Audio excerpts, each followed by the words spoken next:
March the 5th. No, I didn't get a promotion and I didn't win a contest. I had to do something far more difficult. I had to let go of my most precious asset, my son. VPMM stands for Very Proud Marine Mom. Sir! Mr. Contest Chair, fellow Toastmasters, and guests. I've learned a lot about the Marines over the past several months. In my opinion, they are underpaid and underappreciated. Did you know the Marine Corps has earned a reputation as America's 911 force? Because they are our nation's first line of defense. The Marines is the only branch of the armed services specifically organized to respond on the ground, in the air, and by sea. This integrated approach has distinguished the Marines as the United States' premier expeditionary force. Watching my son leave for boot camp in December was one of the hardest things I have ever had to do, but there were two things I was looking forward to. First, I was going to get smarter. I have been suffering from a condition for the past 6 years called stupid syndrome. You know, that's when you have children who know everything and you can't tell them anything. My son's recruiter said that by the time he graduated from boot camp, I would be smart again, and in my opinion, that was a heck of a deal. The second thing I looked forward to was the amazing transformation. After all, once the drill instructors get a hold of those boys, they will no longer wear trousers below their hips. All kidding aside, boot camp is not a joke, especially for the Marines. It consists of 13 long, grueling weeks of intense mental and physical training. All other boot camps are only 8 to 9 weeks long.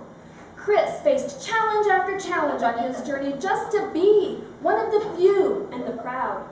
For example, we thought he'd never make it to boot camp after a knee injury and a broken wrist, all just months before he had to leave. Then, the Friday night before he was to leave on Monday morning, he did the one thing I told him not to do. He lost his wallet, of all things.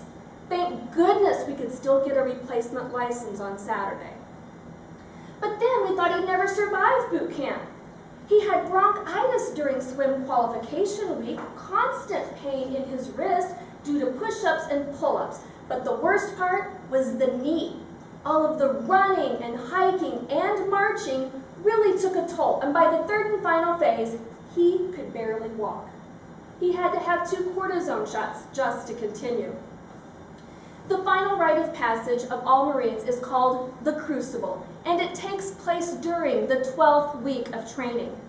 It's a 54-hour challenge that subjects recruits to both food and sleep deprivation. They have only 3 MREs to eat the entire journey, those are meals ready to eat, and about 3 hours of sleep each night. In addition, they'll travel on foot over 48 miles carrying heavy packs on their backs, gear, and an M16. Chris wore 2 support bands on his knee just to help him survive the Crucible, and he did. But then we thought he'd never make it to his graduation. Those support bands had caused a rash on the back of his leg and got infected during the Crucible. He spent the final week of boot camp in the Naval Hospital on IVs. He missed all of the family day activities on Thursday, but that afternoon he got a special visit by the Naval Commander, who came by and offered him some words of encouragement. But as of Thursday evening, attending his graduation on Friday was still very problematic. Friday morning came though, and we got the best news ever because he was going to graduation. That naval commander had a mission when he came to the hospital, and that was to get a day pass approved. But the medical staff outranked that commander, and his mission failed.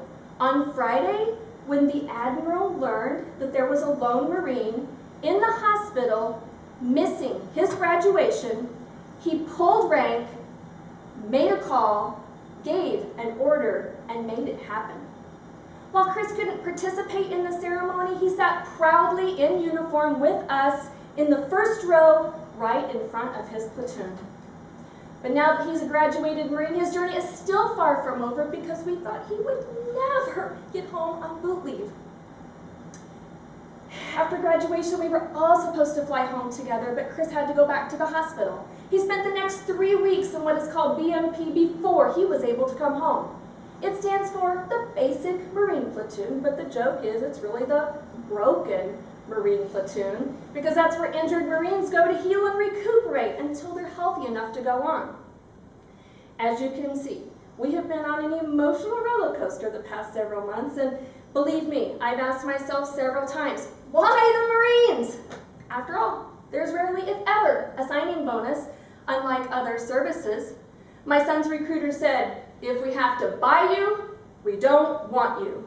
So I know it's not about the money, and I'm pretty sure it's not just so they can wear the cool Marine high and tight haircut or the uniforms. Well, maybe it's a little bit about the uniforms. After all, chicks dig uniforms. But there's really a level of prestige in being a Marine. Some join because it's something only few are willing to attempt. Others join for the challenge. My husband says it's all about the testosterone. But it's really about honor, courage, and commitment, the Marine Corps values. It's about the bond and the brotherhood. The Marine motto is Semper Fidelis, which is Latin for always faithful. Once a Marine, always a Marine. In closing, I would like to share some words by Ronald Reagan that I believe sums it up. Some people spend an entire lifetime wondering if they've made a difference in the world. But Marines don't have that problem.